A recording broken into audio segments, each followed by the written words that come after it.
Hello दोस्तों, bright study में आपका स्वागत है। आज हम जानेंगे कि समतल दर्पण द्वारा बने प्रतिबिंब की विशेषताएं, यानी कि समतल द्वारा बने प्रतिबिंब की विशेषताएं क्या क्या होती है, वो भी उदाहरण के माध्यम से जानेंगे जो कि आपको पूरा समझ में आएगा। तो आइए देखते हैं। नंबर 1 क्या कहता है? प्रतिबिंब दर्पण के पीछे बनता है। अब बात आता है कि दर्पण तो हम आपको पहले ही वीडियो में समझा चुके हैं, फिर भी समझ लीजिए। दर्पण, समतल दर्पण, तो पहला तो आप क्या है, मोबाइल स्क्रीन देख रहे हैं, वो आपका समतल दर्पण है। और उससे भी अच्छा उदाहरण आपके घर में है, वो क्या है? आईना, यानी कि दिन भर में तो जरूर ही 2-4-5 बार देख ही लेते होंगे। तो वो आईना क्या है? आपका समतल दर्पण है। और आईना के माध्यम से ही इसकी सारी विशेषताएं समझ जाएंगे। तो क्या कहा है? प्रतिबिंब दर्पण के पीछे बनता है। तो आप जब चेहरा देखते हैं आईना में, तो ये मान लीजिए कि यहाँ पे ये समतल दर्पण है, ठीक है। अब आप इधर से देख रहे हैं, ठीक है, तो इसका प्रतिबिंब किधर बनेगा? आईना के इस साइड बनेगा ना, पक्का बनेगा। तो आप इधर से देख रहे हैं तो इधर बनेगा प्रतिबिंब, पक्का। तो कहता है कि प्रतिबिंब दर्पण के पीछे बनता है। आप इधर से देख रहे हैं, प्रतिबिंब इधर बन रहा है, विपरीत साइड बन रहा है। तो क्लियर, समझ में आ गया। दूसरा कहता है प्रतिबिंब का आकार वस्तु के आकार के बराबर होता है। तो प्रतिबिंब का आकार वस्तु के आकार के बराबर होता है, यानी वस्तु जितना बड़ा होगा प्रतिबिंब उतना ही बड़ा बनेगा। आप जब अपना चेहरा देखते हैं ना, तो क्या आपका मुख का साइज छोटा बड़ा हो जाता है? नहीं ना, आप जितना बड़ा होते रहते हैं उतना ही बड़ा दिखता है। तो वही कहता है कि वस्तु जितना बड़ा होगा प्रतिबिंब उतना ही बड़ा बनेगा, उतना ही बड़ा दिखेगा। जैसे ये मार्कर इतना बड़ा है, तो यहाँ पर इस साइड रखेंगे, इसका प्रतिबिंब भी इतना ही आकार का, इसी आकार का बनेगा। यानी कि वस्तु का आकार और प्रतिबिंब का आकार बराबर होगा। कब? समतल दर्पण में। क्लियर? तो ये समझ गए होंगे।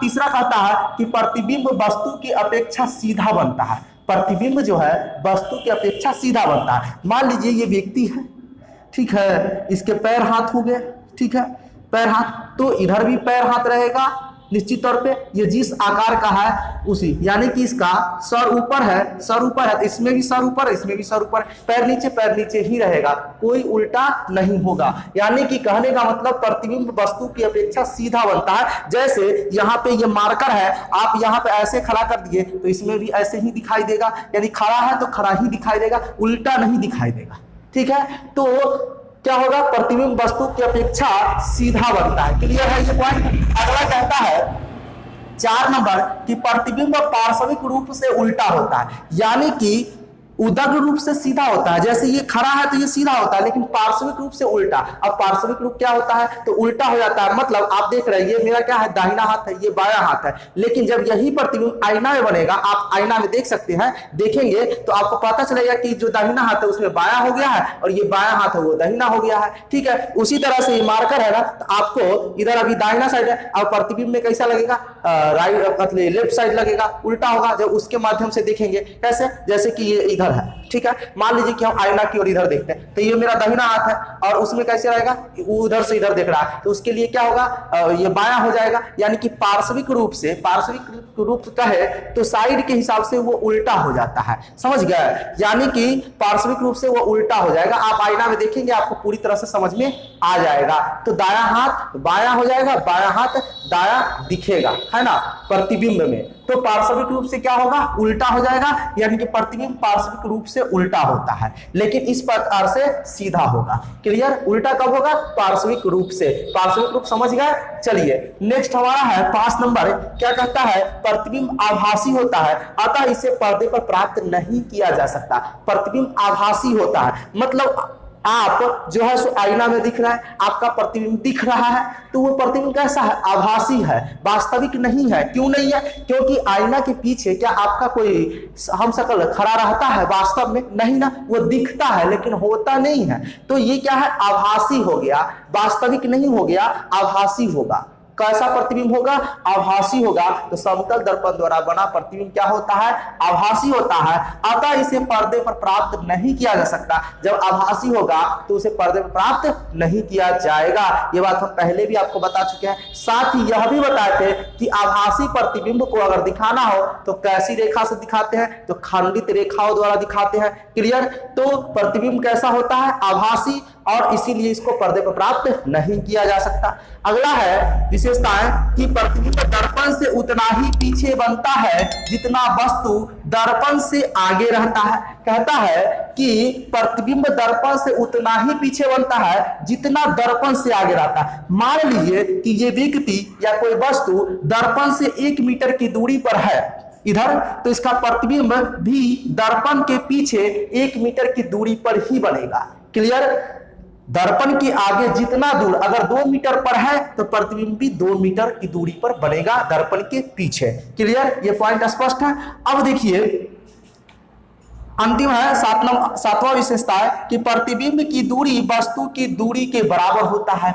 जब ये पॉइंट कहता है कि प्रतिबिंब उतना ही पीछे बनेगा जितना वस्तु दर्पण के आगे होगा, तो जाहिर सी बात है कि प्रतिबिंब की दूरी वस्तु की दूरी के बराबर होगा, क्योंकि ये जितना दूर होगा प्रतिबिंब भी उतना ही दूर होगा। 1 मीटर की दूरी पर इधर है तो प्रतिबिंब भी 1 मीटर की दूरी पर ही दिखाई देगा, अर्थात वस्तु की दूरी बराबर प्रतिबिंब की दूरी हो जाएगा। इससे ऑब्जेक्टिव में कई सारे प्रश्न पूछे जाएंगे। प्रश्न कैसे पूछे जाएंगे? तो आपसे पहला प्रश्न ये पूछा जा सकता है कि समतल दर्पण में प्रतिबिंब कहां बनता है, तो आपका जवाब कहां हो जाएगा?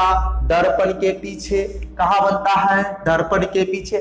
ठीक है। दूसरा प्रश्न ये भी हो सकता है कि समतल दर्पण में प्रतिबिंब का आकार वस्तु के आकार से छोटा होता है या बराबर होता है या बड़ा होता है, ऐसा ऑप्शन दिया जा सकता है। तो आप क्या जवाब देंगे? कि आकार में बराबर होता है। क्लियर? तीसरा प्रश्न आपको हो जाएगा क्या क्या कहता है? प्रतिबिंब वस्तु की अपेक्षा सीधा। तो इससे आपको पूछेगा कि प्रतिबिंब समतल दर्पण में कैसा बनता है। ठीक है, तो सीधा पूछा साधारण तौर पे प्रश्न, तो आप कहेंगे कि सीधा बनता है। और कह दिया कि समतल दर्पण में पार्श्विक रूप से प्रतिबिंब कैसे होते हैं, कैसे बनते हैं, तो साधारण तौर पे पूछेगा तो सीधा, अब पार्श्विक रूप से कहेगा तो उल्टा। क्लियर? साधारण रूप में पूछेगा सीधा पूछ दिया ये कैसा बनता है तो सीधा बनता है ना। अगर पूछ दिया कि पार्श्विक रूप से कैसा बनता है तो उल्टा बनता है। अगला प्रश्न किस तरह से आपको पूछा जाएगा कि समतल दर्पण में प्रतिबिंब जो होता है वह कैसे बनते हैं, मतलब उसकी प्रकृति क्या होता है, आभासी होता है या वास्तविक होता है। तो आपको क्या दे रहा है जवाब? वास्तविक होता है। इसे पर्दे पर प्राप्त किया जा सकता है या नहीं? तब जब आभासी होगा तो पर्दे पर प्राप्त नहीं किया जाएगा। क्लियर?